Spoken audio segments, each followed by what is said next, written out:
Another bonding na naman with my family at pupunta naman kami ngayon dito sa Tanay Rizal ng day tour.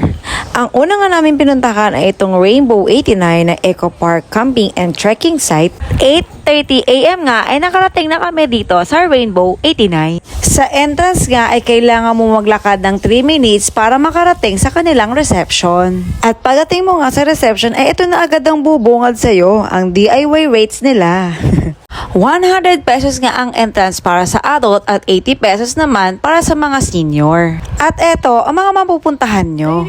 Nag-start na nga kaming umakyat at ang una namin pinuntahan ay spider web. 9 o'clock AM nga kami nag-akyat niyan, kaya tingnan nyo naman pamangkin ko, hingal na hingal agad. Matarik na ang daan at matirik pa ang araw, kaya naman lahat talaga kami pagod na pagod. Ang ate ko nga ay gumagapang na sa hingal. So, basura nga talaga ang hingal. At sa wakas ay narating nga namin itong spider web. Ang entrance fee nga dito ay 50 pesos per head. Sa experience ko nga ay hindi naman ako nalula dahil hindi naman kataasan ang kanilang spider web. Tip ko lang sa inyo na huwag kayong magsasandals dahil mahihirapan talaga kayo guys. Mas okay talaga kung kayo ay mga nakasapatos or naka-rubber shoes. Sa punto nga na ito ay talagang mang-aasar ang aking bayaw na yan. O, tignan nyo naka-blue na yan, mang-aasar yan. O, di ba? Inaasar pati pamangkin ko. At lahat naman kami nakatawid dito sa spider web. Mag-iingat nga lang din kayo na baka kayo ay mabuslot. Dahil nga iba-iba ang hugis sa mga lubid. Iwasan nga din magdala ng cellphone kung wala itong tali. At siguraduhin nasa pocket ang inyong mga cellphone. Sulit nga ang 50 pesos namin dito guys. At dito pwede din mag-camping diba? May mga tent kami na dadaanan. At sa wakas ay malapit na naming marating ang tuktok. Sa wakas nga ay narating na namin ang pinakatuktok nitong Rainbow 89. Pawis na pawis nga kami at gutom na kaya naman ito ang aming breakfast. Spaghetti. At syempre tinapay. After nga ng Rainbow 89 ay pumunta na kami dito sa Regina Rica. Ang swerte-swerte nga namin dahil 11 AM ay nag-start ng misa at naabutan pa namin to guys ha.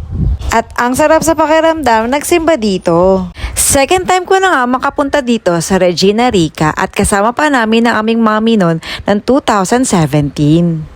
At wait, there's more dahil magkakaroon din ng bagong Regina Rica sa Mindanao. After nga ng Regina ay pumunta na kami dito sa Daranac Falls dahil dito na kami magla-lunch.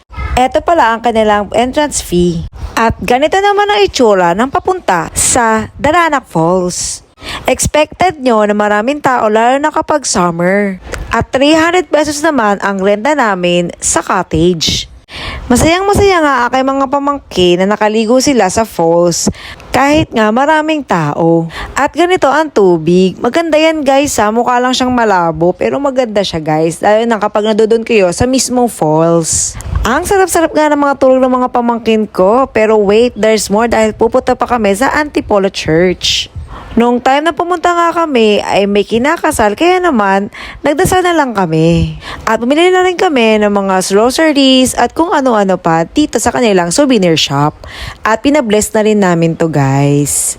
Ayun yung sa akin guys yung rosary. 20 pesos lang yan, pati yung sing-sing naman ay 75. Uwi and time na kaya naman nagpasalubong na rin kami ng suman at mga kasoy.